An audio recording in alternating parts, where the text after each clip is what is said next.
Hello, everybody, and welcome to episode 30 of the In From Japan podcast, the number one Japan-focused gaming podcast where we talk about the latest news on Japan-developed games and other things in relation to them. Available on Spotify, Podbean, and YouTube. I said number one.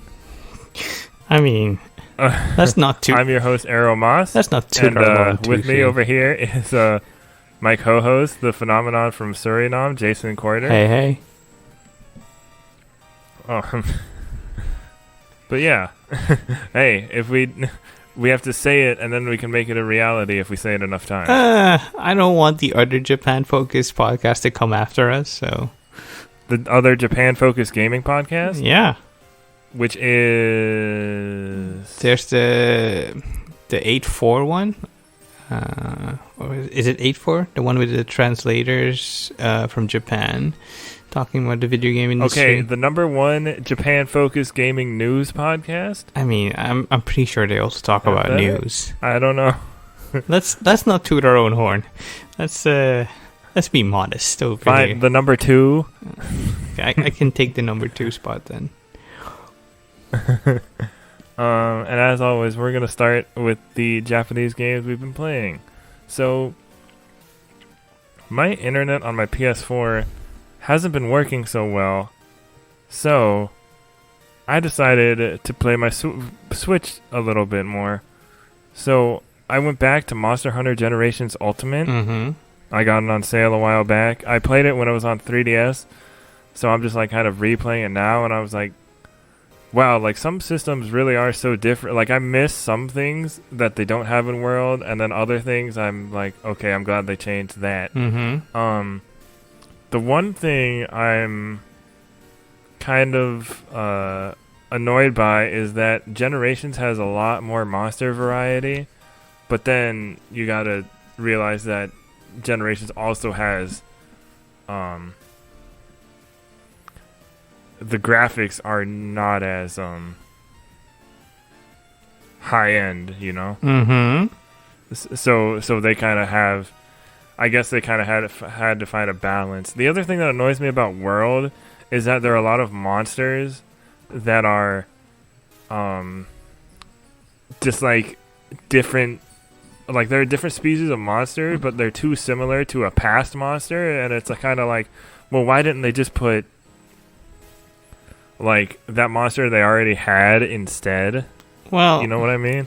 I think they want to show a bit of variety, and considering it's a new continent in World, then you'd have. But then you get into the trap where but then it has like less variety though. At the same time, it's weird. No, but look at our own planet, and you might have one species of an animal in North America, but you have a different species of the same animal in South America, for example. Like how people make fun of the people who say stuff about Pokemon, like, oh, they're just doing the same animal again. It's like, what if you said that about Earth? Yeah, I mean, if you look outside, how many different animals have you seen?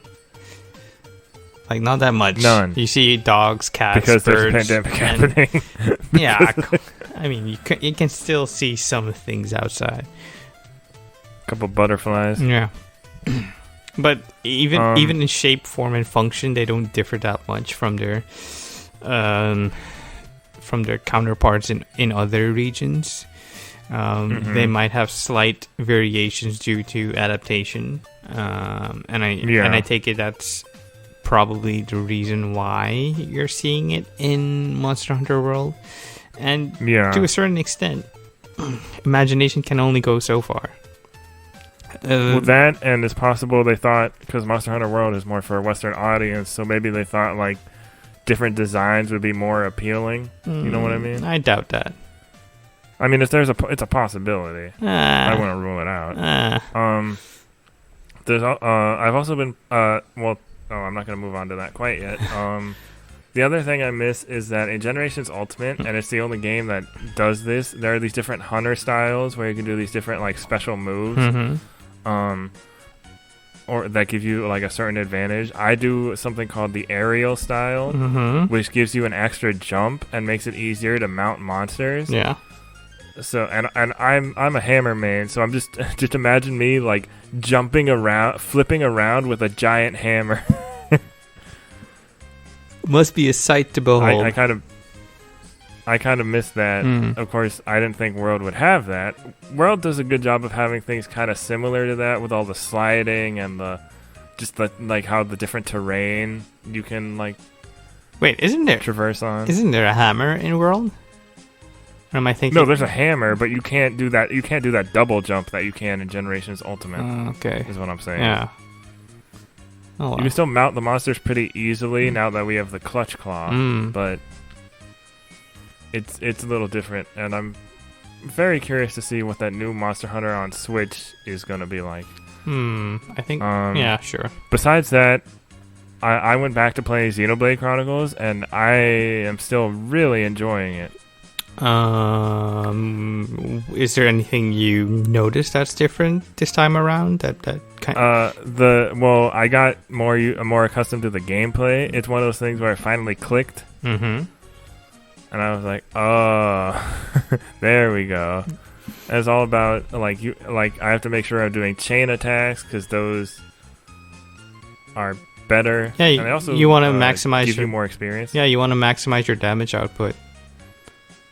It's just the way I was doing it was because I was going too slow with it, I think, and now I'm able to do it a little faster because I know the placement of each attack and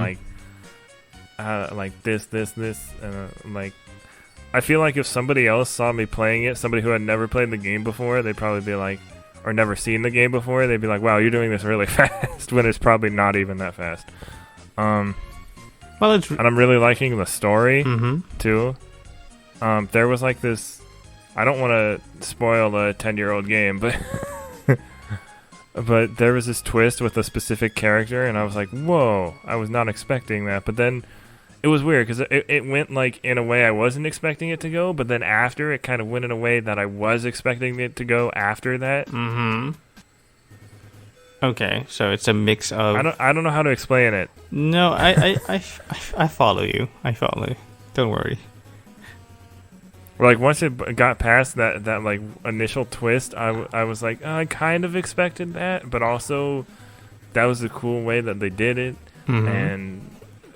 but of course it's not some, it's not going to be some revolutionary type of story or anything. And I realized that, so that's why it gets back to so now we have to do this, and now we know more about this specific situation. Well, it's pretty okay. It's pretty much a save the world type of JRPG, right? Yeah. So yeah. But how the way you're saving the world changes. As these things do. But I actually have a funny story about Xenoblade in particular. So I'm going through one area, and there's so the enemy are called Mechon, just for people who don't know, and they're giant. Basically, they're giant mechs. I can't go any further than that because that's spoiler territory. But that's all you need to know. So we're in a Mechon factory. I have to get to this lift, and there's this unique enemy that's really strong, and I'm a few levels below it. But I've been taking down enemies a few levels above me, so it's not it shouldn't be too bad. So it's this one big enemy and a couple of minions, and so I fight that dude the first time, die, get wrecked, level up a few times, do a little better, get wrecked again. I look it up, and they're and nobody likes this fight. Yeah. Some people were like, oh, I had these people in my party and I barely won, or I had these other people in my party and used this strategy. Somebody was like, oh, I leveled all my characters up to 80, so I just blazed through it. And I'm like, well, I'm not doing that. And then one time, the last time I was fighting it, I looked at my positioning for a second, and I was like, wait. I was fighting him. So then I ran away from the battle, ran past him, and the enemy was big enough that it couldn't fit through the door. So, and one of its minions got stuck in the ceiling while it was following me. That's unfortunate. And so then And then I went down the lift, and it was fine. Okay. And there was a boss right after that was way easier, which was really weird. I mean, the Xenoblade games have, well, in the open areas and in some dungeons, like a mix of enemies on your level, and sometimes some corners have like this higher tier enemy that yeah, but this thing, it's just the way this thing's fight, like the way it fought, and it can. The fact that it can topple you was really bad. That's what really got me. Because then that prevents you from attacking, and you have to wait. And there's no way, I think, to try to get your characters to get up faster, so you just have to wait for them. And by then, you could already be dead. But can't you equip charms that lower the chance of being toppled over? I'll have to look into that. Okay. That's definitely possible. Yeah. I'm not really having a problem with that now. Okay. But it's also just this one enemy. Yeah, it was just this one enemy that a lot of people don't like that fight in particular. Okay. And like now I can go back. I'm only a few levels like above now, but I could go back and probably defeat this thing pretty easily. Which is weird because I'm only a few levels above it now. That can happen. So it's like there's this weird balance thing with that particular enemy. Well, balancing enemies is always a tricky thing in JRPGs. Like, how do you give the illusion that you as the player are progressing, and how do you also give the illusion that there's outside of your safe zone a world that's going to challenge you in all the right ways? Yeah. It was just really funny of just that whole time I spent trying to fight it, and I just couldn't run right past it, and it would be fine. Yeah, well, that's kind of one of the boos. And like nothing I looked at suggested that you could do that. Wait, so also there were some walkthroughs that were really bad. You weren't familiar with running away in battle in Xenoblade Chronicles? Not in Xenoblade Chronicles, no. Okay, because, well, in Xenoblade 2, I think it's one of their first tutorials you go through where they say you can just run out of the circle and that cancels out the battle. I'll run away from the smaller enemies if I want to just get somewhere, and I know they won't do that much damage. But when there's stuff like that, when there's something like blocking where you're supposed to go, it's basically like, oh, you're supposed to fight this thing. No, I get it. The only battles, if I recall, that you can't run away from are boss battles. Yeah. Which makes sense, because...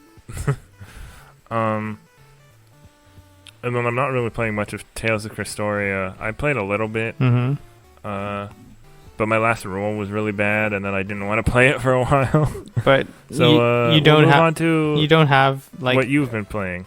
Yeah, but real quick, you don't have like your standard team that you use to go through the missions? I do. I have a standard team that I use now. It's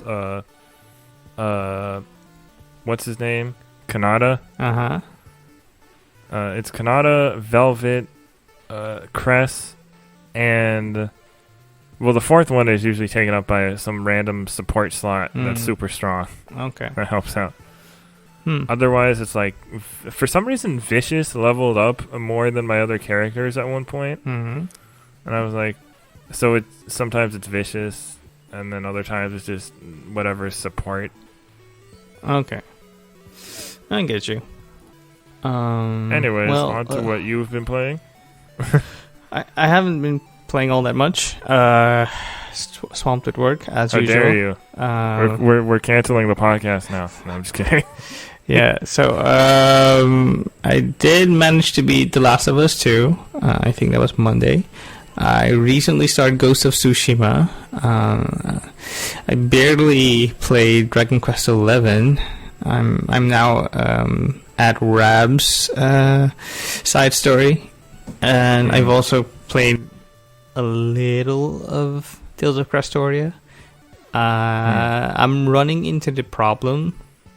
I think it's a really a reoccurring problem now, where my phone's performance can't really keep up with the game, and it runs really hot, and that's kind of par for the course on mobile games, or for mobile games, which kind of makes me think maybe I should drop it. I mean, there are... It's too bad that you can't Crestoria doesn't save your file if you uninstall it. No, it does. Really? Because when I uninstalled it, every time it didn't. Maybe they updated it now, but well, you should probably sign into Google Play Games because that's I did. Okay, I did. That's odd because that's usually how these games save their files. So if you uninstall and then reinstall, you can just pick it right back up. But it might be difficult or different for gacha games or live service games for that matter. But yeah, I think I'm gonna drop it. There are ways to play it on PC, but at that point, you're just playing a mobile game on PC, and what does that really say about you? Why not? Hey, I mean, I'm playing it on a iPad, sure. No, but sure, you can play however you feel you want to play it. But for me, it's going to be a question of, okay, you're playing a mobile game on PC. You're playing a game on PC. Why are you not chipping away at your Steam backlog or something else on PC? Okay, I see what you mean. No, I know exactly what you mean in that case. I don't think it's going to be a long-running game for me, which is a bummer because I'm a big Tales fan, but I also really... And the story is good. Yeah, the story is really good, and I recently bought Tales of Berseria on PC during the Steam summer sale, so I'll probably dive into that, and I still have Vesperia remastered on PS4, so I could also dive into that. So I'm not wanting for any Tales games per se. But yeah, it's kind of a bummer. Okay. So we're gonna move on to the In From Japan J-List. We have one quick piece of news. TM Revolution, Golden Bomber's Curie Show, performed Pokemon Journeys anime's opening song. This was just a fun little story, and I thought it was cool because TM Revolution, they did, or he, I think it's one guy. He did all of the Sengoku Basara openings, and one of I believe the first Soul Eater opening. Okay. I just thought it was a neat little story. Neat, short. Okay. Short little thing. Have you seen it? The Journey anime? I saw the episode, the Pikachu one. Oh. But I haven't watched any further than that one. Is it streaming anywhere? Yeah, it's on... Well, at least in the US, it's on Netflix. Oh, okay. I don't think I've seen it on my Netflix, but I should check. Because... Oh, speaking of which, and we can say this now because she announced it, our one of our past guests, Nicole B., she just got a job at the Pokemon Company. Yeah, which is... So go send her some... Congrats. Congrats and all that. Some confetti. Some well wishes. She'll still be streaming, so... Yeah, but it's super great that we know someone who actually works at the Pokemon Company, which is really cool. Yeah, we'll have her on again very soon. Yeah. I guess that's the other reason I put that news in there, just so I could say that earlier. I guess. Alright, so moving on to the recommended content, the content other than news, with the links in the description, we have Kamen Rider Memory of Heroes producer on Chain Action Meaning by Alistair Wong over at Silicon Era via Famitsu. We have Ghost of Tsushima Kurosawa and the Political Myth of the Samurai by Kazuma Hashimoto over at Polygon. This article has been kind of making the waves recently with some people being like, they didn't play the game, they're going too far into it, and then other people on another side being like, no, this is really well done, really well researched. I definitely thought it was very well researched for something I don't know anything about. I thought it was very interesting. And it manages to talk about stuff without saying, like, it's not trying to say the game is bad, it's saying it could have gone, like, it could have it went deeper with certain themes, which is fine. That's just an opinion. They weren't like crapping on the game or anything. I didn't feel that way, at least. No, it's just using a critical lens to view a certain piece of art, and that's fine. We all have our own perspectives, and we all bring our own baggage is not the right word. We bring our own expertise into experiences. Yeah, or experiences in how we view something. And Kazuma, using his knowledge of Kurosawa movies, of how nationalistic Japanese politics can be, and using that as a lens to frame how the story is told in Tsushima, is a very interesting take. I don't entirely agree with it, but I haven't completed the game, so I can't really say for sure how it goes. But yeah, but in broad strokes, it is being reflected accurately in the article, where an outside force is seen as invaders, and given our current climate and given other countries their current climates, it's kind of a tenuous issue to be talking about. Yeah. Okay, moving on. We have Nintendo Giga Leak turns Beta Arceus into a Pokemon phenomenon by Patricia Hernandez over at Polygon. SDCC 2020, What Can Future Online Conventions Do Better by Beth Elderkin over at Gizmodo. One of the leaked Nintendo games is a hockey RPG by Luke Plunkett over at Kotaku. Comic-Con was canceled, so let's remember the good times by Luke Plunkett over at Kotaku. Yes, Daigo Umehara is still winning Street Fighter tournaments by Ian Walker over at Kotaku. Greg Chun and Elizabeth Maxwell, Yakuza Like a Dragon interviews shared by Jenny Latta, Siliconera via YouTube, and Crunchyroll's Anime in America podcast launches with first 2 episodes by Joseph Luster over at Crunchyroll. So next is the news rundown, and we'll have the bearer of bad news, the Shinigami, take it away. Bankai. First up, we have Tokyo Governor Koike restarts. It's the only one. Yeah.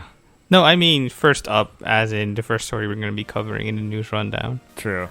All right, you're right. Tokyo Governor Koike restarts requests for businesses to limit hours as COVID-19 infections rise to record levels. This is by Daryl Harding for Crunchyroll, a site we don't really reference all that much, but here we go. The recently re-elected governor of Tokyo, Yuriko Koike, held a press conference on July 30th in response to the record level of new daily coronavirus COVID-19 cases seen in the city and throughout Japan. Koike announced measures to reintroduce requests for businesses to limit operating hours, as well as the implementation of new ordinances for businesses to follow to limit the spread of the coronavirus, and a fund to help small businesses who cooperate with the new requests. Tokyo on July 30th announced a record 367 new coronavirus infections, bringing the total in the capital to 12,228 since records began, with 22 people overall currently in critical care. Japan as a whole had a record 1,266 new cases on July 30th as of 7 p.m. local time, with some prefectures not yet reporting in. You can click on the article for some extra details, but yeah, COVID has not yet gone. So it's weird, right? Because like Japan's response was kind of late, but then it seemed once they had a response, it seemed pretty decent, and it seemed like stuff was getting a little better because they're more conscious of. But then now there's this, so like. Well, but then Tokyo is also a huge city, so. There is that. Yes, it's a metropolitan city, and you have a lot of public transport. You have a lot of people in close proximity to each other. It's a very dense area. I think is it the densest city or one of the densest city for sure. I think so. You have that, and taking all protective measures in account doesn't really prevent COVID from spreading. If people are still being social, if people are still being lax with hygiene, etc., and they can present themselves as being, we're on top of things, while in reality they've had a festering hive, I want to say, of this thing waiting to burst, and it burst while their guard was down, and now they have the ramifications showing up, which is unfortunate. But yeah. Luckily, they have a lot better healthcare than the U.S. does. Yeah. Good old U.S. of A. I'm not going to get started. I'm going to move on to the next story. Phantasy Star Online 2 New Genesis will coexist with Phantasy Star Online 2. First details. So this was one of the things announced last week. Yeah. At the Xbox showcase. Well, I don't know time anymore. And it was kind of confusing because it was lacking certain details and people didn't know, like, is this a new game set in the same universe? Is this just an update? Is this and now that they clarified, it's pretty much both. Yeah. So this is from Sarumato for Gamasu. Sega has shared further details on the newly announced Phantasy Star Online 2 New Genesis, confirming that it will coexist with Phantasy Star Online 2 when it launches as a free-to-play title in 2021. There's this really long thing. This update 2021 will mark Phantasy Star. Hold on, I'm just looking through this. So they exist. Both games will exist side by side, so you can have the same character in each game. However, because the game system is vastly different, we would like to explain what exactly is changing in the update. New graphics engine, enhanced character models, more detailed options like changing the luster of your character's skin. That's a weird way to... Okay. They'll also be able to move their fingers now. Progress. Graphics engine overhaul. Changes to the game system. Different game systems. Some of their respective elements will be incompatible. There are certain items not compatible with it. Player data and character growth. AG and SG can be used in both games. I believe that's currency. Because Meseta, FUN, and other currencies greatly affect the balance of the game's economy, these cannot be shared between the two games. Character growth will not be shared between the two games, such as level, EXP, class skills, photon arts, and techniques. Certain weapons will be, but it depends on what the weapon is. Otherwise, they might change when they're transferred from one game to the other. Units will become armor that is not visible. Mag and evolution. Mags don't carry over, but evolution device data does. I don't know what half of these mean. So okay, let's move on. But I'm glad they they're kind of like starting to clarify. Like, yeah, it's an update, but it's also a new game, but it also coexists with. It's just like this weird thing, kind of like how. Oh god, I had an example for this. There are other games that have done stuff like this before. Let's just say it's an updated, upgraded, brand spanking new version of the game that's going to coexist, but still remain separate. It's I'm very excited for it. It'll take some time getting used to it. Because I don't know if you saw what Phantasy Star Online 2 looks like, but oh boy, are those graphics dated. I mean, it's fine. I've seen worse MMOs, so. Oh yeah, it's fine. I saw like an ad for RuneScape, and I was like, "Whoa, this is what RuneScape looks like now." Yeah. Next story is real quick. Also from Sal Romano over at Gamatsu, Phantasy Star Online 2 coming to Steam on August 5th. Sega will release the PC version of Phantasy Star Online 2 via Steam on August 5th, the company announced. It will offer crossplay and cross-progress with other available platforms, so the Microsoft Store and Xbox. No, that means Phantasy Star Online 2 New Genesis is also coming to Steam when it launches in 2021. There are also rewards. You can get like different Valve game stuff, like Half-Life, Team Fortress 2, and Portal 2, items and outfits, and weapon skins. So that's neat. I'm kind of confused by this, because if the new game is coming out, why bother putting the old game on Steam? It kind of feels weird, like because the old game wasn't on Steam before. No, I get that, but I see what you're saying. Let's just say the new game comes out in March. Would that lead to the fan base being fractured or fragmented between two games? Like people say, I prefer Phantasy Star 2 over New Genesis because this and that, and they don't want to make the switch over to the new game, or vice versa. It's so weird. It's like bringing Final Fantasy 11 and 14 on one date, and then having the fan base being split over that.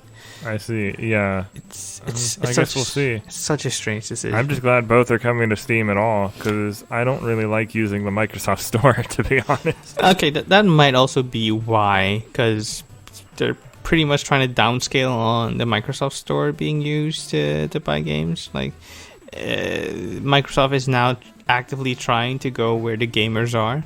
And if more people are using Steam, then might as well put it on Steam.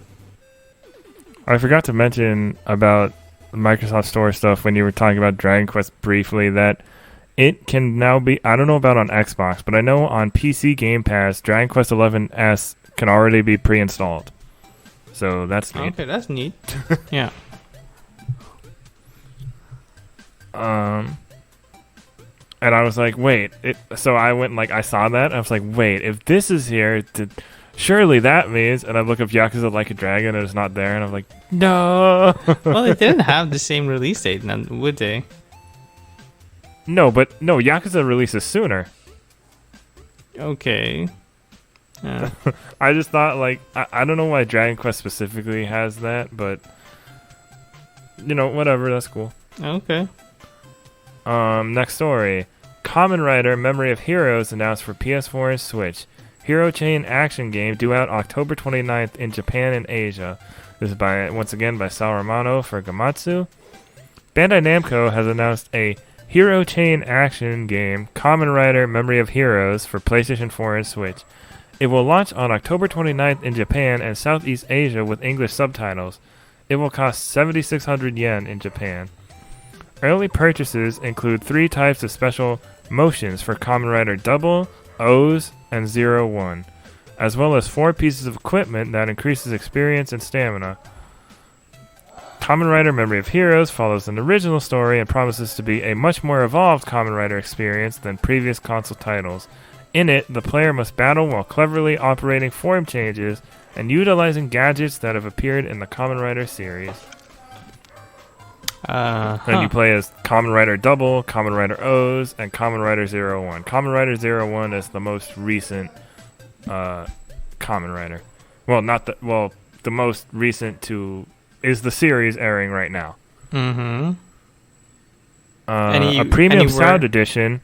Hang on. A premium sound edition will also be available, priced at 11,800 yen in Japan, which includes 60 additional songs, opening songs, background music, and insert music that can be set as the in-game background music. And there's a whole list of stuff. Uh-huh. A digital art collection featuring exclusive limited art is also included. Watch the announcement trailer below, and there is an English trailer. I guess it's for the Southeast Asia. Is it in English, or is it English sub? It's English sub. Okay. But is this on? Hold on, I'm checking the I'm checking the link real quick to see where this was uploaded. Oh yeah, this is Bandai Namco Southeast Asia. Okay. Any word on a Western release? No. Okay. But because a lot of Kamen Rider stuff is getting official English subtitle releases, I'm thinking there's a possibility. Okay. We should reach out to Bandai Namco and ask them directly. Especially because I don't think they dub it. Because that would be weird. No, but we could ask them, like, hey, what's up with the new game? Yeah, if not, I'll probably get the Southeast Asian version because it looks really good. It looks like it might not be, it's not, maybe it's not like platinum level, but I'm not expecting it to be. But it looks like a fun, character action game. It kind of reminds me of the Pirate Warrior games. That's kind of weird. It's weird that you say that because all the other Kamen Rider, or not all the other, but the Batride War Kamen Rider game series is basically Dynasty Warriors. Okay. Kind of makes sense for the property, I guess. Otherwise, so that's why this is kind of among Kamen Rider fans, this is kind of like a big deal that we're finally getting something a little different. Okay. Well, let's hope it makes its way west. Yeah, I hope it does. And also, the new Kamen Rider series was announced, Kamen Rider Saber. There was a press conference, and there's a trailer for it up on YouTube now. And they use different... their motif is like fairy tales and swords or something. And they use little books to transform into different forms.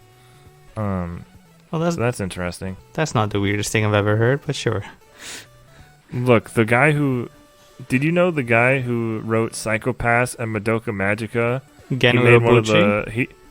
He helped write one of the darkest Kamen Rider series, and it catches you off guard because the motif is fruit. That's really odd. That's really, really odd. I'm really hoping that's the next one to get an official English sub release. Well, fingers crossed. And real quick, one more story from me is, once again from Sal Romano over at Gamatsu. I swear we will get this guy on at some point. Fight Crab for Switch launches September 15th in the West.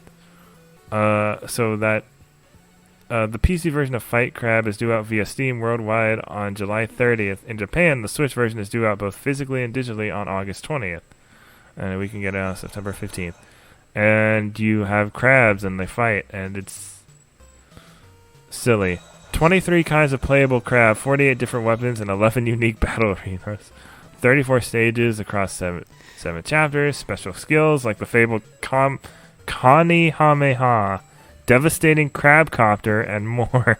Build the ultimate crab warrior, Joy-Con motion, to freely manipulate limbs, to punch, grab, and flip your way to victory, and a photo mode. Well, it's definitely the most unique game out there. Here's a giant enemy crab. Oh well. Next up, we have... take it away. I'm going to get some water after all those stories. Sure. Next up, we have Suikoden creators announced RPG Eiyuden Chronicle. 100 heroes for PS5, Xbox Series X, Switch, and PC. This is by Sal Romano for Gamatsu. Rabbit and Bear Studios, a Tokyo-based studio formed by key creators of the Suikoden series, has announced Eiyuden Chronicle 100 Heroes, an ambitious new RPG planned for release in fall 2020. A Kickstarter campaign seeking $500,000 in funding for a PC release, with a single stretch goal to unlock PlayStation 5, Xbox Series X, and Switch versions, or next-gen Switch, if one is available, will run from July 27 at 9 a.m. Pacific Time to 12 p.m. Eastern Time to... Wait, that's weird. No, it will run from July 27 at 9 a.m. Pacific, 12 p.m. Eastern Time to August 28th. A trailer will also debut when the campaign launches. Eiyuden Chronicles 100 Heroes is led by Suikoden 1 and 2 veteran scenario writers Yoshitaka Murayama, alongside series veterans Junko Kawano, Osamu Komuta, and Junichi Murakami. The project marks the first time these four creators have worked on this is the first time the four creators have worked on a game together, as well as the first time Murayama and Kawano have collaborated in 25 years. It should be mentioned that this is kind of a dated article at this point, because within 3 hours they hit their funding goal of or the minimum funding goal, and at the time of recording they're about $2.35 million funded. So a lot of stretch goals have been met. A few extra heroes have been added, a few mini games have been added, a new game plus. The digital editions are also getting a beta access, so there's that. And it's been really astounding that within 3 days that it managed to be one of the top 20th most funded Kickstarter games, if I'm recalling correctly. I mean, people have been like clamoring for like a Suikoden 2 sequel or re-release, or yours truly something included. Suikoden 2 is one of my favorite games, and I think is one of the best RPGs, or the best RPGs. It features 108 heroes, all unique. Not all have a large role to play in the story, but that's fine. I have a question for you regarding that. Yeah. Do you know if this thing was like a really popular game at the time, or was it just kind of over the years more people had played it and then they were like, whoa, that's really good? Like, did it get re-released on like PSP at some point? Like via the PlayStation Classic or stuff? There are like 4 sequels and a few spin-offs, so I'm guessing it's fairly popular, or it was fairly popular in its day. I didn't have a PlayStation 1 back then, so I wasn't really following the community. I did, but I wasn't into those games. I was too busy playing Digimon Rumble Arena. But yeah, it kind of swelled up, I'd like to say, 5 years ago, when word came out that Suikoden 1 and 2 were making their way to the PlayStation Store. And then you had so many people coming out, like Jared Petty, Mitch Dyer, and Jason Schreier in particular, championing this game, saying it's really one of the best JRPGs ever. It has so much depth, so much humor, so much willingness to convey the darkness of war, and it's such a good time. I even go so far as saying it's better than Fire Emblem Three Houses. Just by the sheer need to finish that game. just by the sheer variety and breadth that you can achieve within that game, like 108 heroes. There's nothing to scoff at. And also there's a cooking mini game where you have a battle or a fight off against other chefs in the game's world, and that's kind of neat. Kind of like an American Idol of chefs. Or you mean what am I saying? Iron Chef? Iron Chef. Yeah, Iron Chef, Top Chef. One of those actual. That's the an American actual Idol of.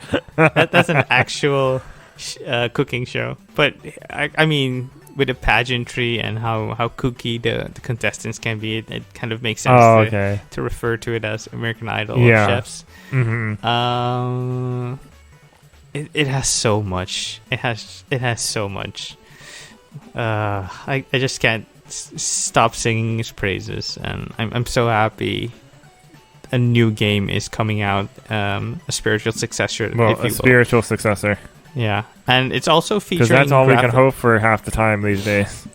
Yeah, especially because the property Suikoden is owned by Konami, and they're not willing to invest in something new. So there's that. But I was gonna say, unless it's Yu-Gi-Oh. well, there's that. A neat thing for the game is that it features graphics akin to Octopath Traveler, like 2.5D sprite based with some added 3D effects. It has music by Motoi Sakuraba, who did a lot of work for the Tales games and also for other JRPGs. I'm looking it up real quick. Yeah. But yeah, I'm super excited for this. Full disclosure, I'm also a backer of the game, which is the first time. Like there have been other games that were also promising, but this is the first time I actually backed the game. I'm seeing that. I thought you backed Wonderful 101. No, I was going to, but then I got so much money, and you're like, yeah, you're good. No, it's not that. I was kind of pressed for money back then, so I strapped for money back then, so I didn't want to invest in something while I had other pressing matters. I still have never backed anything so far. As I was saying, Motoi Sakuraba is prominently featured in the Tales series. He did Golden Sun, he did Star Ocean, he did Baten Kaitos, Mario Golf, Valkyrie Profile. Didn't he do Resonance of Fate? Yeah, he also did Resonance of Fate with alongside Kohei Tanaka. Yeah, he also did Dark Souls, Mario Tennis. That I did not. The Dark Souls thing I did not know. He did a lot, man. He also did Super Mario. No, not Super Mario. He did Smash Brothers Ultimate 2 with other people included. So. Oh yeah, I forgot to mention with Xenoblade. I was looking at all the composers who are on it. I did not know Yoko Shimomura, who does Final Fantasy and Kingdom Hearts stuff. Yeah, and who also did the Street Fighter 2 soundtrack. And my favorite battle theme. It's not by her. It's by somebody else. I think it's the same person who did the Chrono Trigger soundtrack. Who did that theme specifically? I forgot the name. Is it Nobuo Uematsu? No, can't be. No, it's not Nobuo Uematsu. It's somebody else. I'm looking it up. Keep going. Music by Dragon Quest Rivals to rebrand as Dragon Quest Rivals Ace and add single player mode in August. Rivals Live Volume 1 live stream set for August 6th. This is by Sal Romano of Regamatsu once again. Square Enix will rebrand free-to-play digital card game Dragon Quest Rivals in August as Dragon Quest Rivals Ace and add the long-awaited single-player mode Solo Battle Adventure, the company announced. The Heroes of Triumphal Return card pack, the first volume in the Shin series of card packs, will also launch alongside the rebranding. Square Enix will host the Rivals Live Volume 1, the first in a series of Dragon Quest Rivals Ace live streams on August 6th at 20 o'clock Japanese Standard Time. 20 o'clock, just say 8 o'clock. 8 o'clock Japanese Standard Time. Where it will share the latest information, including an explanation of Solo Battle Adventure mode and a look at the legendary rare cards and new systems that appear in the Heroes of Triumphal Return card pack, along with live gameplay. Presenters include MC Ayana Tsubaki, guest Tomokazu Sugita, voice actor, and Chomosh, pro gamer. A Square Enix representative, Tatsuhiro Futagi, Dragon Quest Rivals producer, and Yusuke Tomita, administrative producer. As well. You won't be able to watch it on YouTube. Dragon Quest Rivals is available now in Japan for Switch via the Nintendo eShop, PC via Steam, iOS via the App Store, and Android via Google Play. You can watch a teaser trailer for Dragon Quest Rivals Ace, and I think having a single-player mode means that it could be getting localized in the future. Possible. It could be a free-to-play game, I'm guessing. It's a free-to-play game, yes. No, I mean on Switch yeah, it's a free-to-play game on everything in the West, specifically. But I don't think they would make it. I don't think they would. I don't know of any studio that has a free-to-play game in Japan and then you have to pay for it in a different territory. Well, I was gonna say, you mentioned the composer you ran across in Xenoblade. It's Yasunori Mitsuda. He also did. So I don't know if he's the one who did my favorite battle theme, but I know Yoko Shimomura did not do it. Well, he was the primary composer for music score contributor to Chrono Trigger. He also did a lot of Inazuma 11. Yeah, I saw. Yeah, I noticed that too when I was reading about it. I was like, oh hey. Yeah. But Nobuo Uematsu also contributed. The stuff that Shimomura did, I think, was more of the piano music, which makes sense. You can kind of tell. It's really nice though. Did she do stuff for Xenoblade Chronicles 2 as well? I can't tell. I haven't gotten that far to see. That's really funny if she did, because there are Tetsuya Nomura designed characters, so you're just getting the Kingdom Hearts people and other things. Yeah. All right, the next couple stories are all yours. Alrighty. First up, we have Japan Fighting Game Publishers Roundtable livestream set for August 1st. This is by Sal Romano for Gamatsu. Excuse me. Arc System Works, Arika, Bandai Namco, Capcom, Koei Tecmo, and SNK will host the Japan Fighting Game Publishers Roundtable on August 1st at 9 o'clock Japan Standard Time. It's like 9 a.m. or p.m. Anyway, the company announced. You will be able to watch it on the Bandai Namco Twitch channel, as well as the YouTube channels for Tekken, Arc System Works, Capcom Fighters JP, and Dead or Alive. The program will feature producers and directors from Japanese publishers that make and sell fighting games, who will discuss themes chosen by users beforehand about fighting games, esports, and more from the perspective of developers.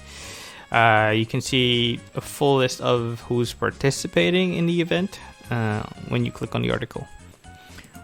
Next up, we have Persona 5 Scramble, the Phantom Strikers coming west, according to Koei Tecmo. Well, I should preface this with an asterisk at according to Koei Tecmo. This is by Sal Romano for Gamatsu. Persona 5 Scramble, the Phantom Strikers, is coming to North America and Europe according to Koei Tecmo's latest financials presentation.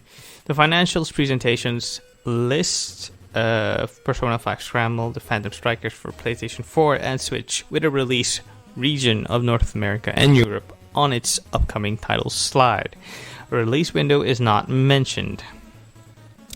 So yeah, that's interesting to note because they haven't actually confirmed it with a press release. This is like for an internal presentation that somehow made it out, or is because it's public record. I don't know. But it wasn't a full-on media campaign where Koei Tecmo was saying, okay, by the way, we're bringing out Persona 5 Scramble to the West. So a proper North American or Europe announcement is still incoming, I think. I think it's coming. Yeah, is the point.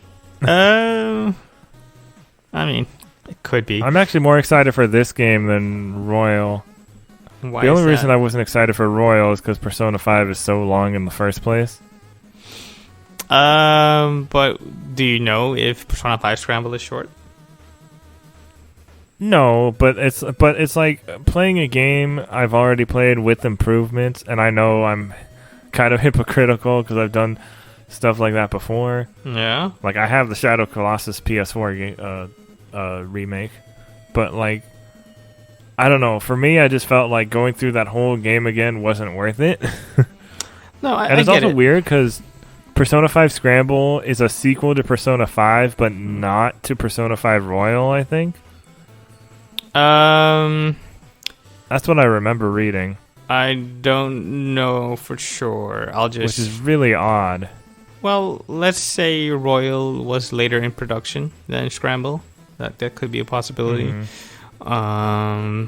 And when it comes to spin-offs and sequels, the Persona series can be a bit screwy. So I wouldn't take it that hard. Yeah, Persona Q and dancing and all that jazz. Yeah. Next story is Fairy Tail game photo mode update. DLC characters Leon, Levy, and Lizana and Elfman launch August 6th. This is also by Saramano of Reikamatsu. The Fairy Tail game will add a photo mode via a free update on August 6th, publisher Koei Tecmo and developer Gust announced via an official live stream today. In photo mode, you can customize party members with your favorite costumes and poses, and place them in various locations to be photographed. There are also filters, frames, time of day options, and on-off switches for NPCs and enemies. I hope you can do the costumes in battle too, though. The companies also announced that Leon Vastia, Levi McGarden, Lizana Strauss, and Elfman Strauss will join the game as playable characters via paid downloadable content on August 6th. The Strauss siblings are part of a single set. On the same day, the companies will release Anime Final Season, Variety, and Special Swimsuit paid downloadable content costumes. There are 16 costumes per set for a total of 48 costumes. Fairy Tail is due out for PS4, Switch, and PC via Steam on July 30th in Europe and Japan on July 31st in North America. Are you getting it? I was actually watching gameplay of this Mm-hmm. recently, like the most recent gameplay. And while some of the battle environments don't look great, they definitely improved since it was first shown last year. I saw the character models I think look good, and the Magnolia, like the area, I think looks decent.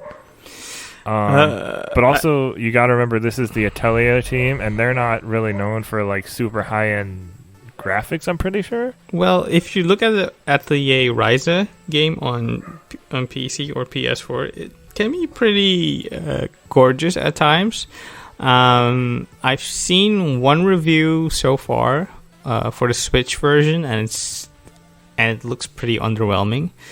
And it has one thing I dislike the most when it comes to anime adaptations in video game form, where the character models don't have faces that animate, where it's just a static expression for long stretches of time, and it only switches up for like an extreme shift in an emotion, like when someone goes from angry to sad or like happy. a victory thing.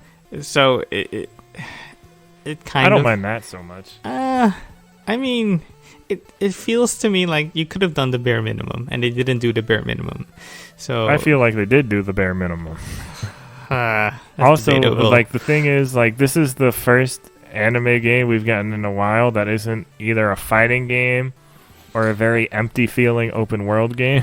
Sure, but that doesn't shield it from any criticism, I feel. No, of course not. I just feel like what I'm scared of is that too many people will be very highly critical of it, and then they're like, oh, well, I guess we shouldn't do that. And then studios will be like, guess we should do more fighting games. No. I was like, no, that's not what we want. No, I don't agree. That. I don't agree with that because I don't know if you listen to the Trash Taste podcast. I've actually never heard of that. It's a podcast. Sounds like my kind of... it's a podcast with three of the biggest anime YouTubers, like Giguk, CDog VA, and the Anime Mother's Man. Basement? No, not Mother's Basement. It's three. I know who CDog is. Yeah, it's three anime YouTubers who live in Japan, and they have a podcast discussing the anime and manga industry. And last week's episode was slightly focused on video games, and they said it's disappointing when video game companies do anime adaptations because they feel like cash-ins. Where, like I said, you have these static animated characters, you have like sparse environments or music that plays too long on one loop. Of course, with a few exceptions here and there. There are exceptions to the rule. Dragon Ball FighterZ. Sure, but for every Dragon Ball FighterZ, there's a Dragon Ball Kakarot. Or a Dragon Ball Z Sagas. Oh, God. But that was by a Western studio, if I'm not mistaken. But yeah, even still, it feels like they're doing... Yes, but you know what else was by a Western studio? Uh-huh. What? Naruto Rise of a Ninja?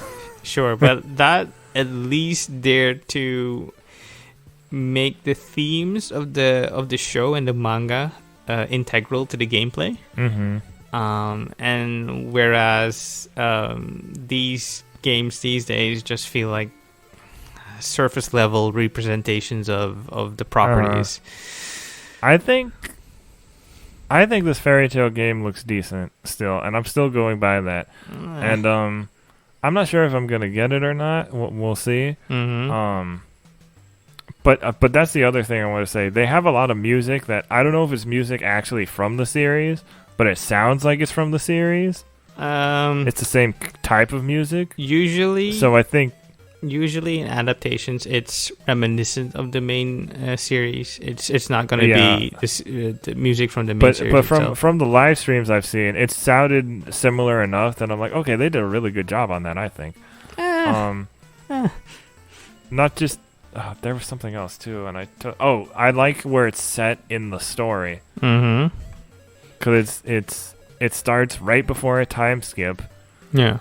Like the tutorial is the Tenru Island arc is the tutorial, and then you get a weird 7-year time skip thing that, and then you have the Grand Magic Games and the Tartarus arc, and those are all really good arcs. Those are the only 3 arcs that have been mentioned. Nobody's sure if it goes further than that. I'd be okay if it didn't, because the arc after the Tartarus arc is like the final arc, and it's not very Well. What I've seen online is people complaining that it's not really new player friendly. You'd have to have some familiarity with the series to that's the only that's it. I completely understand that. But I kind of understand why they also didn't want to start from the very beginning as well. No, I get that, but it's still not as you. But at that point. It makes me wonder why they didn't just do like an original story. Well, like it's anime games used to do. It's kind of original-ish, but still, I'm not as enthused as you are. But I'm optimistic for it just because it's a developer that I feel like, it's something a little different than what we usually have been getting the past few years. And that's why I'm a little more optimistic for it. Sure. Okay. Next up, we have new... Wait. That's shifted. New Nintendo leaks. Our third round of Nintendo leaks involves Super Mario 64 and Pokemon beta data. This is by Alistair Wong for Silicon Era. Nintendo leaks have appeared again after Nintendo 64 source code, Nintendo Wii documentation, Nintendo 3DS source code showed up. All the data seems to have once again come from the several terabytes of data taken from the data breach that included the 64 and 3DS source code, which is being released slowly to the public. As the leaks contain private information such as emails and employee names, yikes. We are once again not linking to the source. That's very smart of you.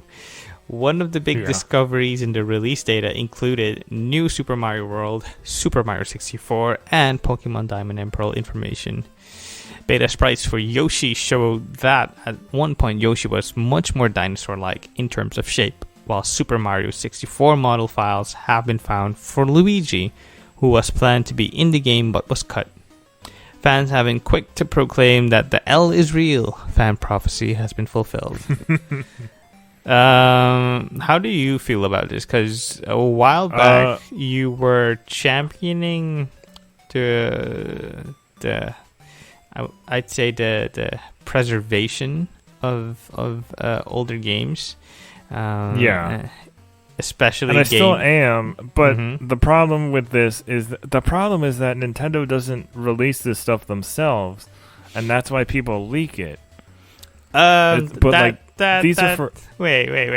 doesn't excuse a part of like that doesn't excuse. No, I'm not saying it is. I'm just saying Nintendo should show like that they have more pride in their past projects. I feel like I think that's a subjective true take, but like it just doesn't show. Because people get worried they might not preserve things all that well because they're not talking about them. But evidence or absence of evidence is not evidence of absence.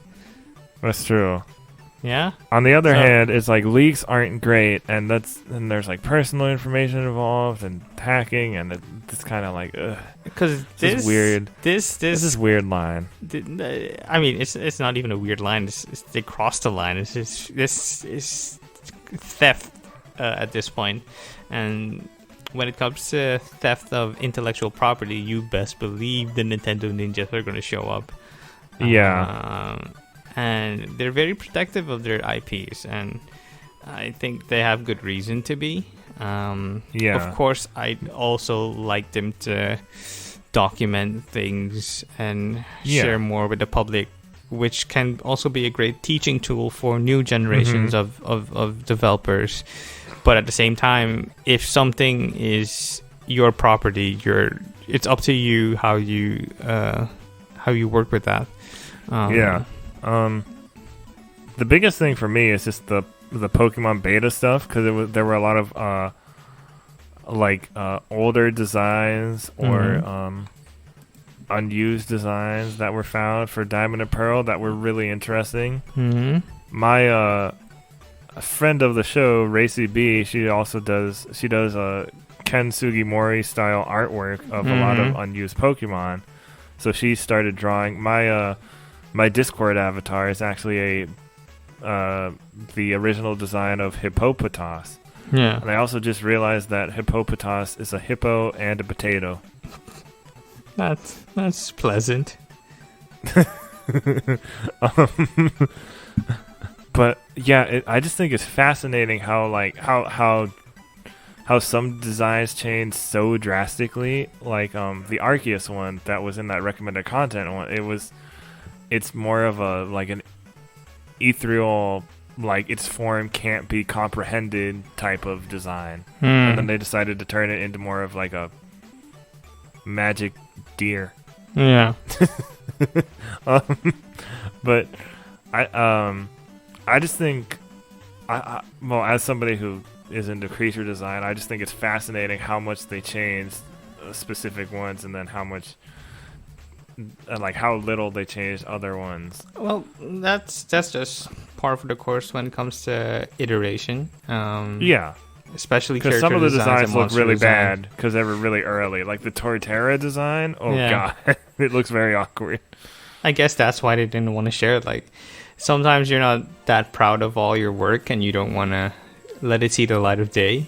Yeah. And I can definitely find myself in that feeling. But yeah. I just find it all very fascinating. Yeah, definitely. Okay, next up is yours. Me. We almost got a Pokemon MMO back in 2005. I believe this is from Nintendo Life. Yes, this is by Damian McFerrin for Nintendo Life. In case you missed it, there's been a recent leak which has offered up all kinds of Nintendo stuff, such as early prototypes of famous games. However, information has also been uncovered relating to games which never made it into production. The most exciting of which is a proposed Pokemon MMO from 2004. The idea was pitched by Chinese company IK, which worked with Nintendo to create Chinese variants of its systems, amongst other things.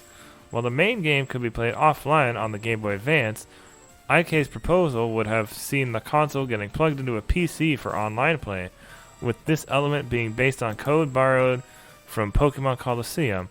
The offline mode would apparently have been based on Fire Red and Leaf Green. Regional differences would mean that monster distribution and in-game weather would change depending on where you were in the world and when you logged on. A 2005 release was mooted, with online functionality apparently coming a year later, but this of course never happened. We may have seen similar functions in subsequent Pokemon games, but it's fascinating to think that we could have been playing an interconnected Pokemon world as far back as 2006. I mean, Nintendo's online hasn't evolved since 2006, so I mean...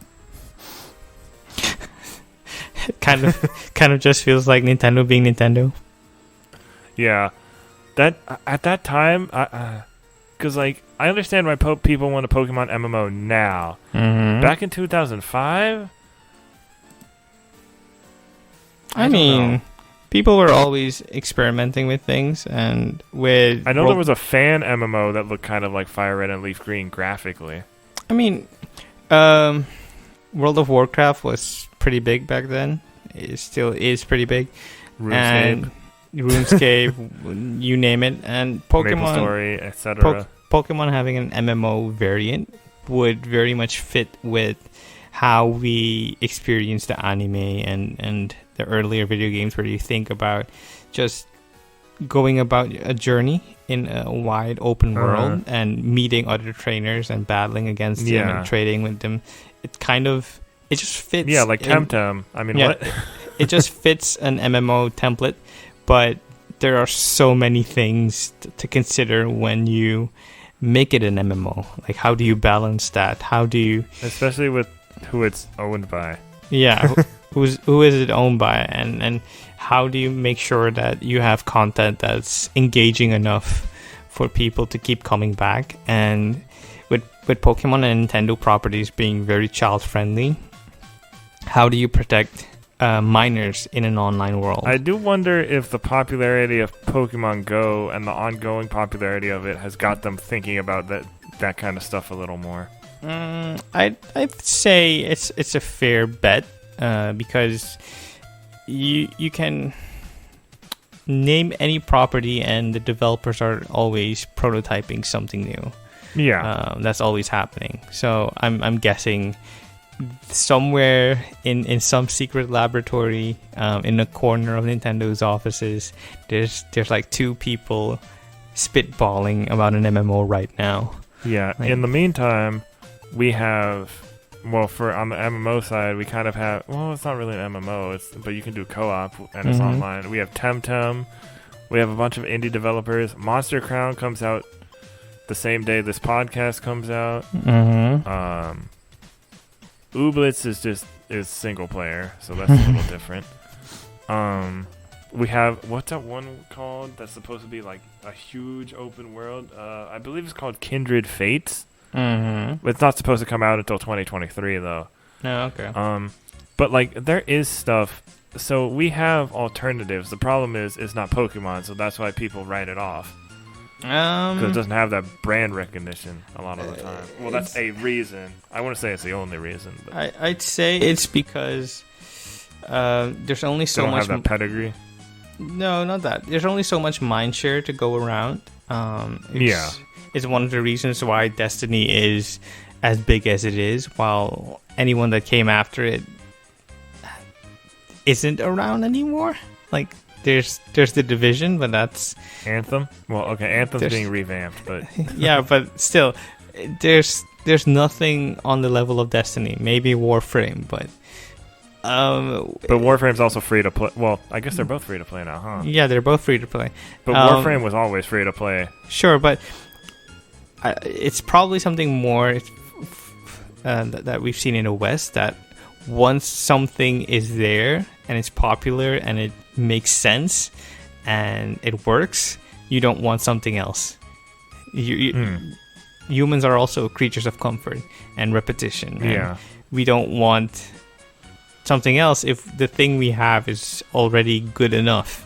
Like, a lot of people think Pokemon is not good enough, though. Well, now it's being out. I just want people to try to expand, open their minds to new experiences, and play more indie mon games, because some of them are really good.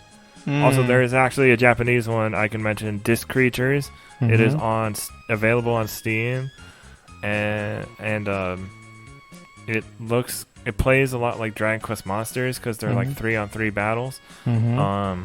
The developer Sato, he's actually working on a sequel called Disc Creatures World, and rather than Game Boy Color style graphics, it has like the Nintendo DS, like the Diamond and Pearl and Heart Gold and Soul Silver level cut type of graphics, and it has the creatures following you around and stuff. Yeah. So keep an eye on that. I believe his Twitter is Picorine Soft, because that's what his studio is called. PICCORINE_soft. We can also put the link in the description. Yeah, we can put the link in the description real quick. Yeah. But that's just a Japanese indie mon game that I think got really overlooked. Because there are just so many Steam games. I interviewed him too, but that interview isn't up at the moment because that website is still having problems. Yeah, I mean, like I said, it's probably due to mindshare. Especially in the West, you have that problem where if there's a thing you already like, you don't want to spend extra time. It was so fascinating to me that thing. I guess that was before Sword and Shield came out, wasn't it? That Temtem was really popular for a week when it first hit early access. Yeah, and then kind of faded away. It just got an update, and the people who are still playing it are still playing it. But even though it was a big update, there wasn't much fanfare about it. Yeah, because most people are just kind of done with it. Yeah. So, like I said, if there's already mindshare for something, it's not going to be available for anything else. So that's there's just so many games that come out now. That's also true. Not everybody's interested in just one genre, but okay. Moving on. Next story. We have the Analog Pocket features finalized ahead of 2020 launch. This is by Matt Purslow for IGN. The Analog Pocket, a modern reimagining of classic handheld consoles that can play cartridges from the Game Boy family as well as other card-based handhelds, has finalized its design and features in preparation for release in 2021. The design, which still looks like a classic Game Boy as designed by Sony's PS4 concept artist, has had its Start Select Home button cluster moved from the right-hand edge to the bottom center of the console for ease of reach. The power button on the side of the unit can be used to sleep and wake the console, providing the ability to pause and resume games. You can click on the article for full details if you so like. There's also a dock coming, right? Yeah, which it's really cool. But I'm really excited. It should be noted that this only plays original cassettes or cartridges. It's not like you're gonna have 1,001 collections or you're gonna download ROMs. Wait, is it only Game Boy cartridges? No, it's Game Boy. I think also Game Gear. I know there's a Neo Geo extension they're planning for it too. Yeah, wait. Let me look it up on the what website. I mean is it only Game Boy, Game Boy Color, not Game Boy Advance? No, also Game Boy Advance. Oh, okay, good. No, that was the biggest thing from if it's Game Boy Color, and Game Boy Advance. Yeah, that's great. Yeah, because it has the LNR buttons. And, okay, good. And so you're telling me in 2021 I can play Golden Sun on my TV? You could, but the thing legally. is, legally. The thing is, are the cards available? Are they super pricey? I have them. Because I have them. I own them. No, you have them. I'm talking about new customers who are willing to go into that's true. Retro gaming. They hear so many stories about the game. I feel like personally, I feel like most of the people who are interested in this already have a collection. Yeah, I mean, already have Game Boy games, and they're just like, "Oh, cool! Now I can do that." Because a Game Boy player is, not the Game Boy player itself, but the disc you need to install the Game Boy player on the GameCube is very hard to find. No, I know, but again, like I said, it's me coming from the perspective of someone who doesn't have a classic games collection, who is looking forward to dive into classic games. Getting these games from eBay or Amazon is not going to be cheap. Trust me, it does depend on the game. It depends on the game. Yeah, it depends on the game, on the console, on the region specific, on the time of purchase as well. Yeah. Fun fact, I was looking up Skies of Arcadia for GameCube, because I still haven't played it. Didn't we talk about this last week? Yeah, and that led to me looking up old Game Boy games and DS and 3DS games, and they are super expensive when it comes to JRPGs. 3DS games are super expensive? Yeah, some of them. Well, what were you looking at? I don't remember, but it just got me so discouraged. Monster Hunter Stories now cost $300. Oh boy. I'm just kidding. Yeah, but it just goes to show you that if you have the means to buy something you like, don't hesitate too much, because when something becomes retro, that's when it becomes hella expensive. And the 10 rarest and expensive Nintendo 3DS games. Number 1 is Yokai Watch Blasters, Red Cat Core / White Dog Squad. Uh-huh. I meant to get that when it came out. Now I feel dumb. Yeah. So, this is a good product. It's a quality product. It looks very sleek and cool, and I'm happy it exists. I'm just kind of worried about people who are diving into it brand new, and this is kind of me pleading to the big publishers, hey, make your games available digitally, because some of us aren't that rich. Help that's us. right. I could still get Red Cat Core and White Dog Squad digitally. That's true. Yeah, you are right. Okay, next up we have... Holy crud, this game goes for almost $200. Yeah. Horrible, isn't it? Oh, I also looked up the older Tales games for PlayStation 1, and when I saw the price, I was like, nah, I'm just gonna look up a retrospective on YouTube. This is too much.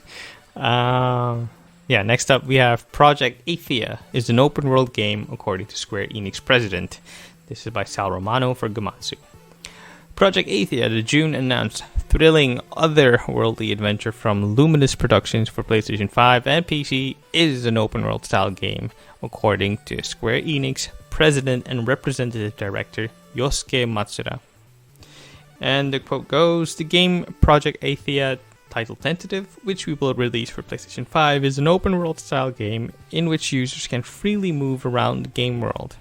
Matsuda told Weekly Tokyo Keizai Plus, I guess. Sorry for butchering it. The PS5 dramatically improves video technology, such as with the implementation of light-reflecting ray tracing technology. Compared to what you see on PC, it is nearly identical. By utilizing these special traits, we're able to create incredibly precise imagery. We still plan on developing well-balanced games tailored to a platform's traits, including smartphone and cloud-based games, but we will never stop developing for high-end platforms such as PS5, because these things are packed with the best technology. Oh, that fills me with so much fear when Square Enix says that. A release date for Project Athia has yet to be announced. So I read... This was the one that was shown during the PlayStation 5 reveal stream. With the one lady? Yeah. People thought it might be a Final Fantasy game, and they're like, no. Well, it still might be, because... Oh, still, yeah, that's true. Project Athia is a working title, probably. Justin Davis from IGN shared 2 screenshots. The one you see in the article, and one from Final Fantasy 15, and there are very... very big similarities in the game world, but you know what made me laugh though? If they pulled an Octopath Traveler and just called it Athia.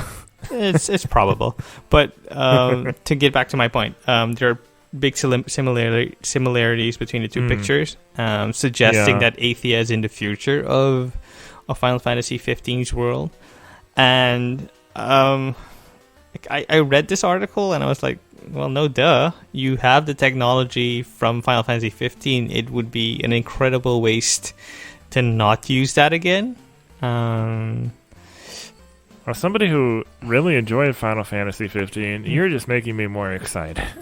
Yeah, I also very much enjoyed Final Fantasy 15. Even though the story was kind of bad. I'll say this. The story is not bad. It's badly told. There's there's very badly executed. Yeah, it's badly executed. There are so many things in the story that are so good, especially when you read the lore. But that's also a cop out because the story proper is badly told, and it's just such a shame that it went down that way. But because I like the world, yeah, I like the cast, I like the gameplay. Mm-hmm. I would like the story better. Well, if it was told better. Do you have the Royal Edition? I don't have. I haven't played Final Fantasy 15 since it first came out. Well, the Royal Edition it's on Game Pass. Yeah, and the Royal Edition is now on sale for PS4 during this summer sale. And I wanted to play Episode Arden, but I heard it wasn't that great. It sheds light on the relationship between Arden and his brother. And if you manage to find the wiki entry on the novel that takes place after all of this, it just feels so satisfying, and that should have been part of the game story. Because I really like Arden as a villain. Arden is one of the best villains in the series. And I was also disappointed that they canceled the Aranea DLC too. Yeah, so look up the books wiki, and that has a summary on all the 3 missing plots, like Aranea, what's her called? What's she called again? Lunafreya and Noctis, their story, and then Arden's finale. It's just, I wish they made that because it would have been so satisfying. Well, hopefully Project Athia doesn't take years and years to develop, and then the story gets like Final Fantasy 15 was. Okay, I'll make a prediction. Athia is the daughter of Noctis and Lunafreya. How would that even work? That's all I'm saying. Oh, how would that even work? That's all I'm saying.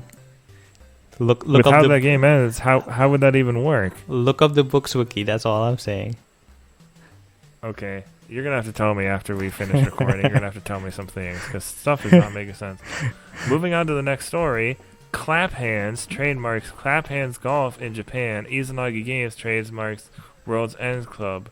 Well, it's more the first thing. Plus a couple of Bandai Namco and Sega trademarks. This is by Saruman Akamatsu once again.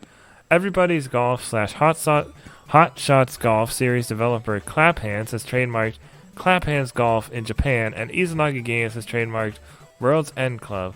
While Everybody's Golf / Hot Shots Golf is owned by Sony Interactive Entertainment, it is possible Clap Hands is currently working on an independent golf title.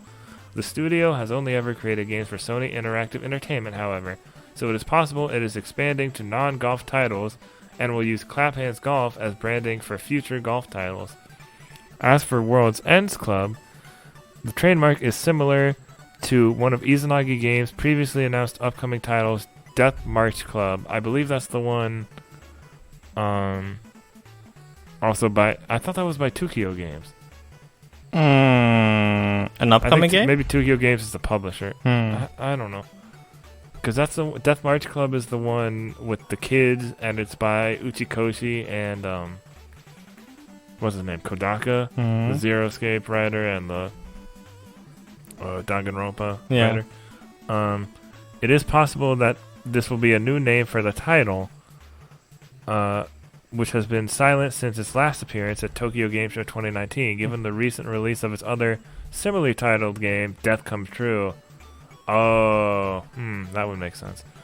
Here is a full list of this week's notable new trademarks. Bandai Namco, Tekken Memorial. Did everybody from Tekken die? No. They're still pretty much alive.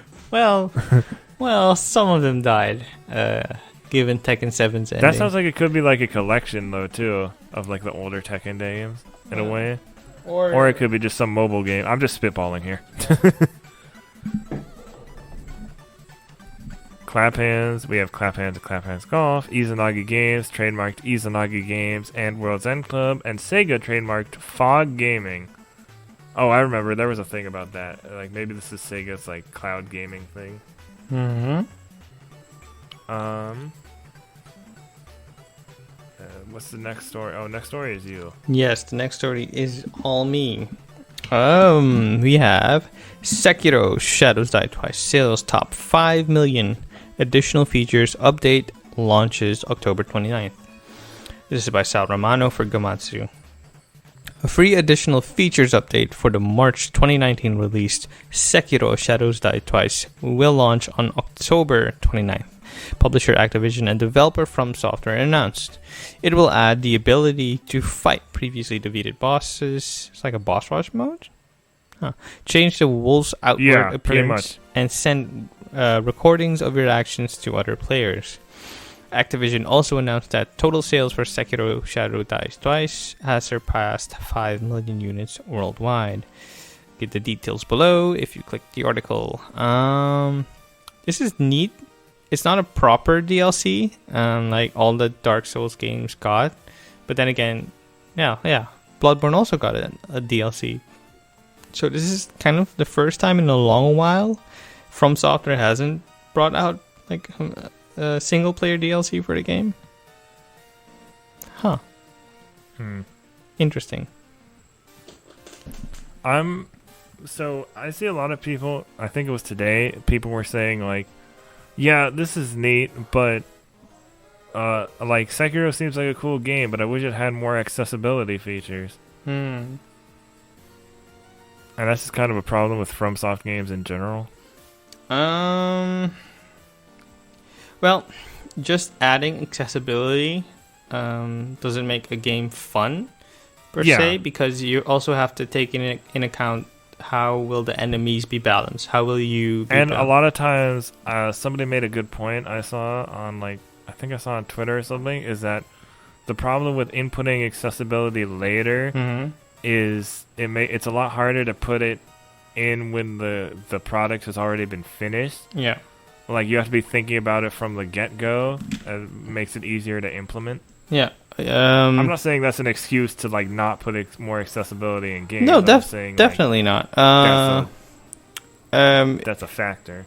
So it would stand to reason that From Software could implement that from the beginning and think about, okay, we're known for making tough as nails games. How do we also reach this audience we've overlooked and neglected, and how do we balance it fine enough that able-bodied people are challenged enough and disabled people are also challenged enough. And that's going to be a very tricky thing to do, because if the game you're making is known for being challenging, like, good luck to that. But then again, a game like if a game like The Last of Us 2 can do it, then I'm guessing any game could do it theoretically. Like, The Last of Us 2 is not it has so many options to modify difficulty, or how I used a lot, how resources are gathered, or how enemy damage output is, or how your damage output is, and all those things, and that could be something From Software could implement. I really like settings like that. But then again, we're no developers, so we're probably talking out of our ass now. So yeah, the nice thing is when you have those options, you can kind of like work your way up to the harder difficulties, you know, instead of having to do it from the get-go. And I can see the argument is like, well, if you do it from the get-go, you already know what you're in for. But some people do need more practice with those types of games. That's just a fact. Yeah. But also, real quick, I'm not expecting Elden Ring to have accessibility options. Real quick, I saw someone argue that, I saw this disabled person beat it, so if he or she could beat it. Oh yeah, I saw something like that too. Then any disabled person can beat it. Like, that's painting a broad brush over a bunch of different disabilities. That's not how that works. Yeah, not every disability is the same, and everyone has different challenges for that. It's like, be more empathetic. I mean, good on that person for beating it that way. That's cool. But that doesn't mean... that doesn't, like, absolve... That doesn't solve everything. Next story. Moon Switchport will arrive outside Japan on August 27, 2020. This is by Jenny Latta for Siliconera. Worldwide release date for the Moon Switchport has been revealed, and it is rather soon. On August 27, 2020, Onion Games will bring the anti-RPG to the systems outside of Japan. It has been available on the console there since October 2019. It will be available in the eShop for $18.99 US dollars, $15.99 euros, or actually $15.99 pounds. I don't know which ones are pounds and which ones are euros, but $15.99 and $14.49. Euros are stylized as an E. Pound is like an L. Okay, euros is 15. Okay, so $15.99 euros, and then pounds is $14.49. Moon Remix RPG Adventure appeared on the PlayStation back in Japan in 1997 and is known for eschewing many traditional RPG conventions. Your character, a young boy, has been sucked into the game he was playing. From there, you interact with characters, save the souls of monsters killed by the hero, and raise your love level. If you continually find love, you might restore moonlight to the game's world. And there's a trailer and screenshots. There have been hints this release was imminent. While it was delayed back in December 2019, the English version was still 40% complete at the time. Then in June 2020, Onion Games noted that the game was very close to being ready for prime time. That's when it confirmed it had entered the debugging stage. And the official website is also now open. I'm actually excited for this. I'm always excited for games that show like humor and like parody certain things, you know? Did you... When stuff is self-aware. Did you play Undertale? A little bit. I've never finished it though. I was playing something... Oh, I was playing Final Fantasy XIV. So, like I did like a quest or two because it's just like walking back and forth. But it was actually self-aware in that quest where you go to a guy and like tell him something that like this lady told you to say, and he goes, I don't know why she didn't just tell me that herself when I'm right over here when I'm only like a couple feet away. Yeah. Like, okay, you got me there. Next up is also you. Yeah. So, it's not the last news story. Our last news story is actually the main topic. But, Neo 2, the Tengu's Disciple DLC, arrives alongside a new trailer. This is by Jenny Latta for Siliconera. The Neo 2, the Tengu's Disciple add-ons has arrived worldwide on the PlayStation Store, giving people more to do in the game. It's available everywhere alone or in the Season Pass, giving people a chance to take on 10 missions and learn more about the game's world. Also, to help people better immerse themselves in everything, there's a trailer to go through everything new. After Pickle? That was a... After people pick up the add-on and get situated, that's they'll totally find a whole different new area of Japan to explore. Yashima. There will be 3 stages that have new yokai. Jibanyan. No, not that yokai. Both ordinary enemies and bosses like to fight. You'll have 10 missions to take on as you head back into the Heian period, and you'll find the Sohayamaru whistle there when you do. In addition to the relic, which is connected to an existing boss named Otakemaru, you will be able to find the new split staff weapon, collect extra guardian spirits, and learn new skills. So I've been watching Kazuma Hashimoto stream this, and it looks really interesting because you can create your own character. It has you can play it by yourself, or it has 2 or 3 person co-op. Yeah.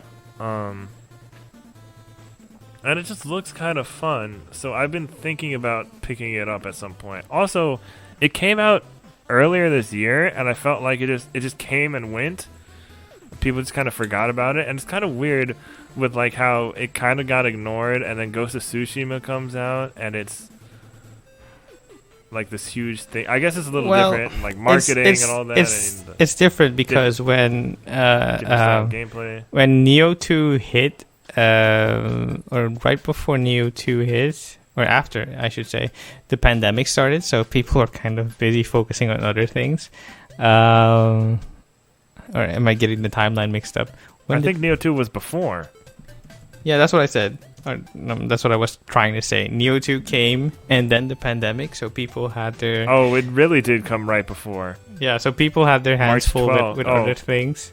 Or it came like right at... Because I remember the lockdown orders started March 11th, so it came like... Oh, excuse me. Right there. Yeah, so people were probably scrambling to figure out, okay, what are we going to do now? And it might have gotten lost in the shuffle. Having that said, really unfortunate. It's also a sequel. But it's not. But the thing is, Neo 1, you're playing a certain character. Neo 2, you create the character. No, so I know, I don't think... It's a sequel. It's actually a prequel because it takes place before Neo 1.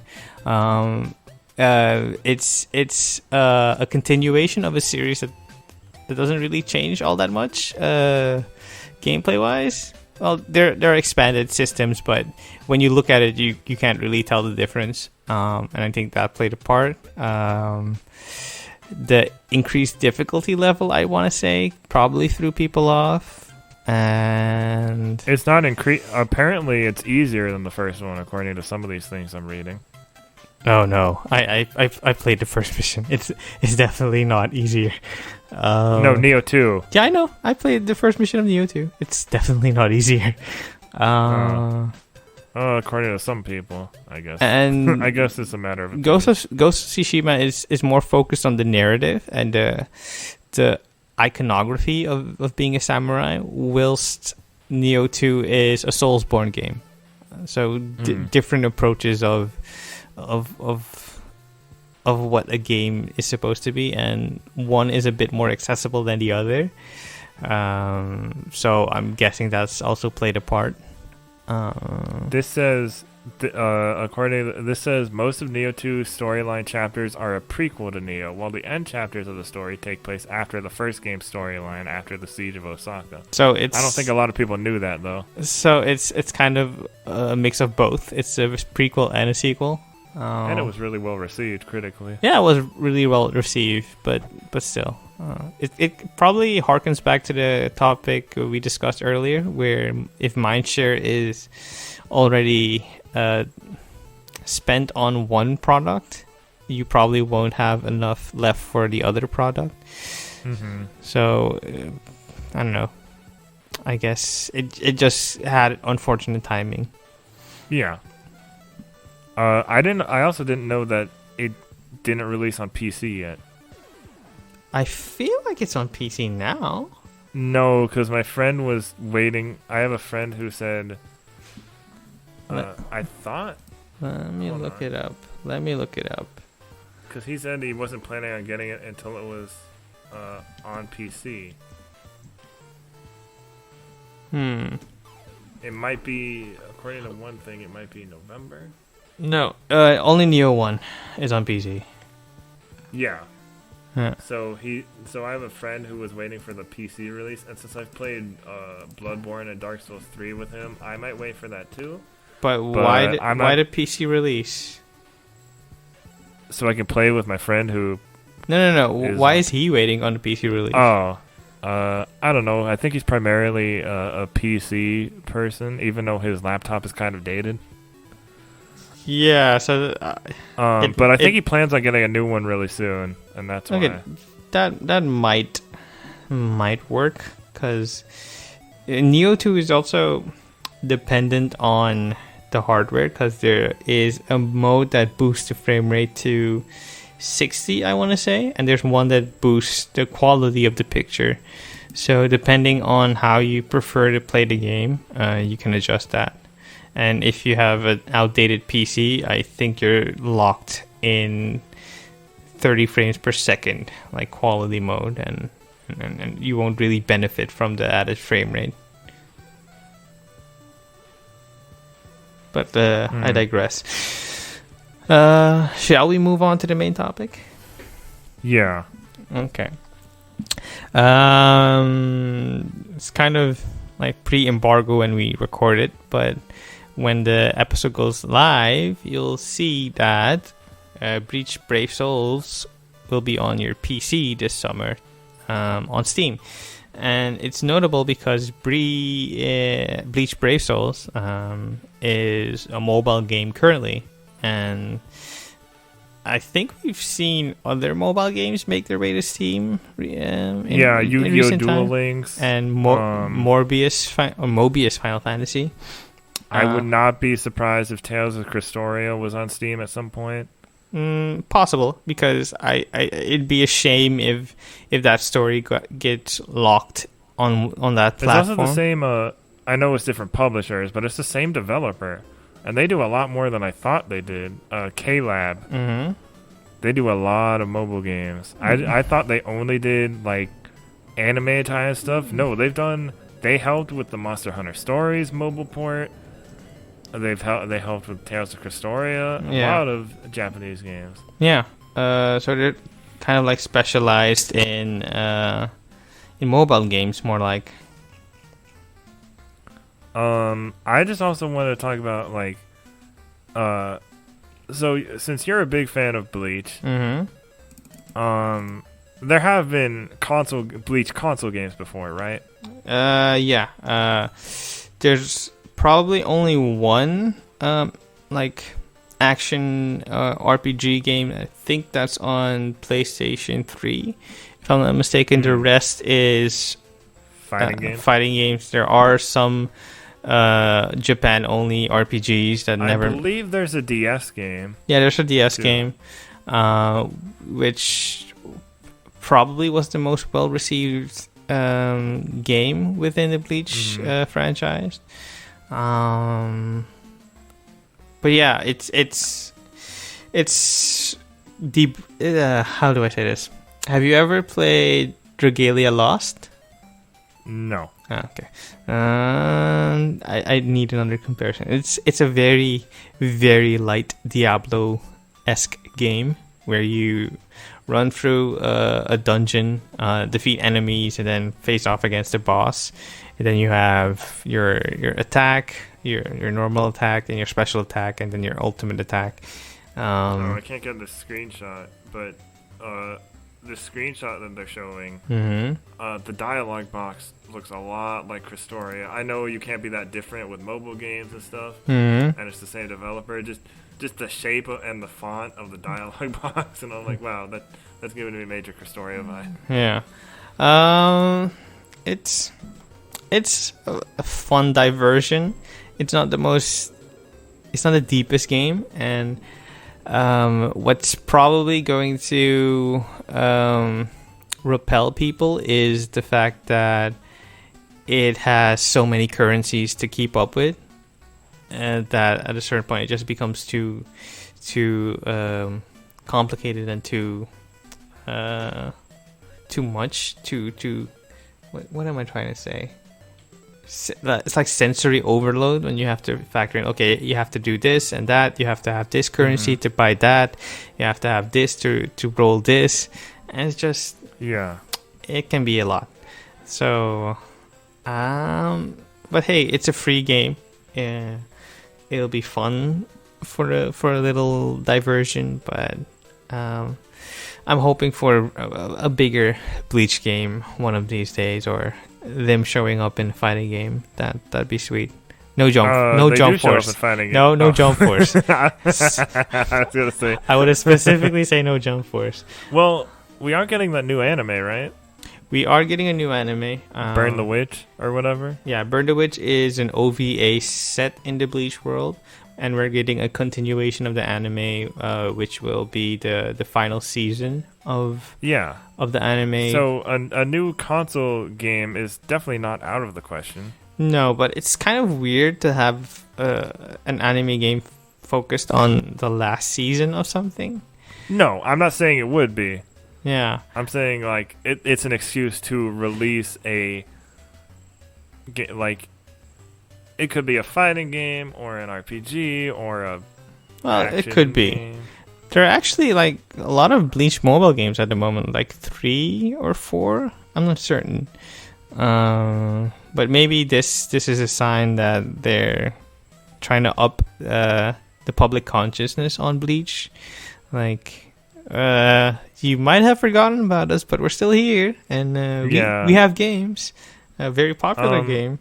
It's fascinating because I think we're seeing all these anime get sequels or reboots or something because the original maybe wasn't finished or didn't tell the story exactly the way the author wanted to, and so we, like Bleach, what are the other ones? Oh, Inuyasha's getting a sequel with Yashahime. Shaman King's getting a full-on reboot. Yeah. So I'm curious to see if we see more anime games pop up, and hopefully more like variety rather than just fighting games. I believe Shaman King did have some RPGs in the past. Well, I'll say this. The games we're getting are the same games Japan is getting, so it's not like they're keeping the good games from us.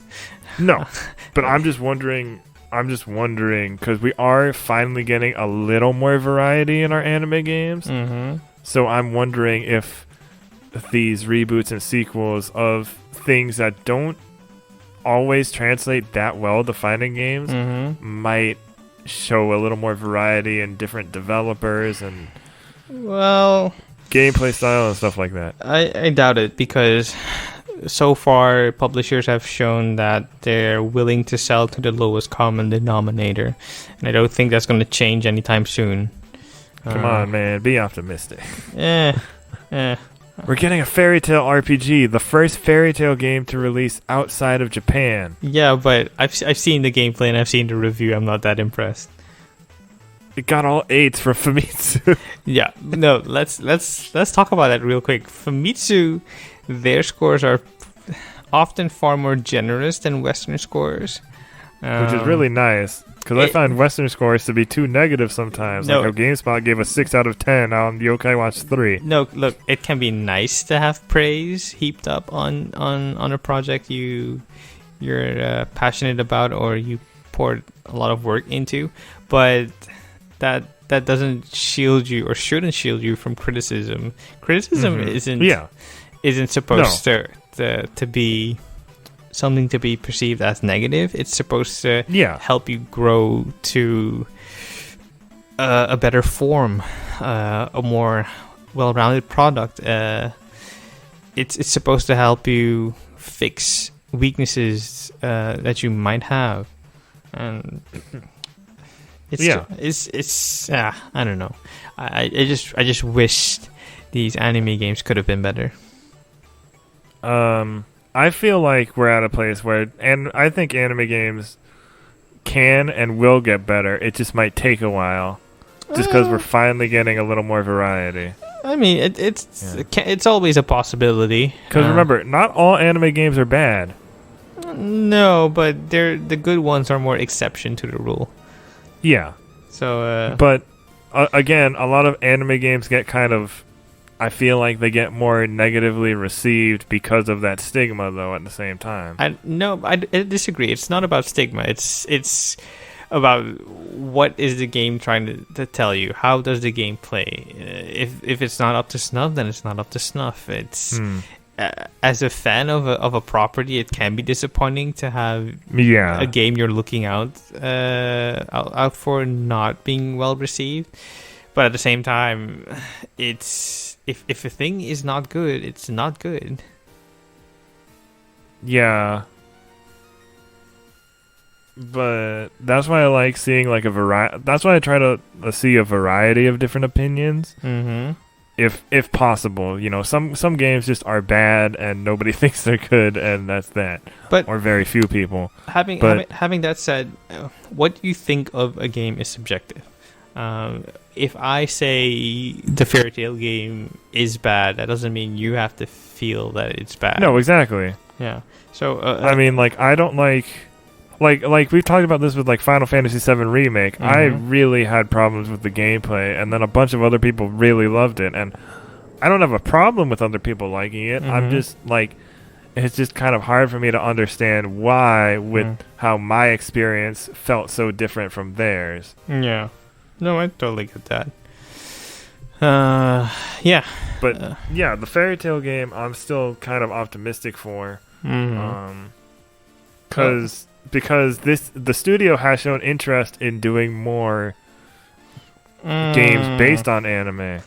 If they can improve, sure, but over time, that gives me pause because we've had like 5 Sword Art Online games, and okay, but also Sword Art Online is just bad in general, so that's a little different. That's not true. Don't be a meme.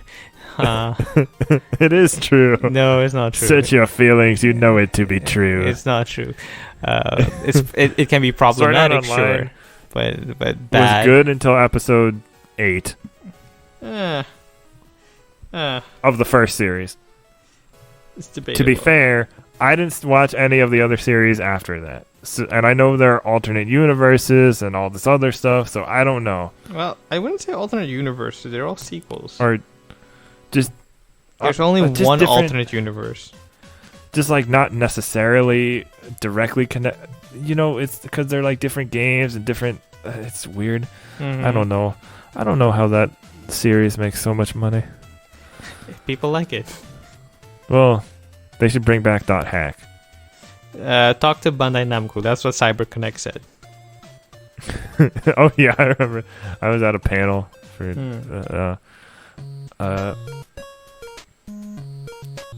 There was another one too, but I forgot what it was. Anywho. Yeah.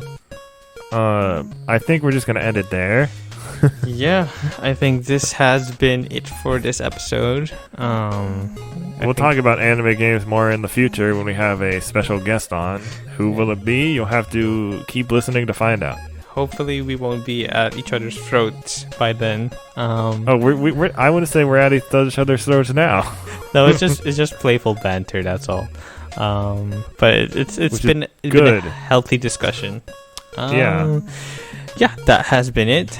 I'd like to thank Erroll. I'd like to thank you, the listener, for taking the time to give us a shot. Remember to like, comment, and subscribe if you're listening on YouTube. Yeah. Be kind. I should probably start saying that more.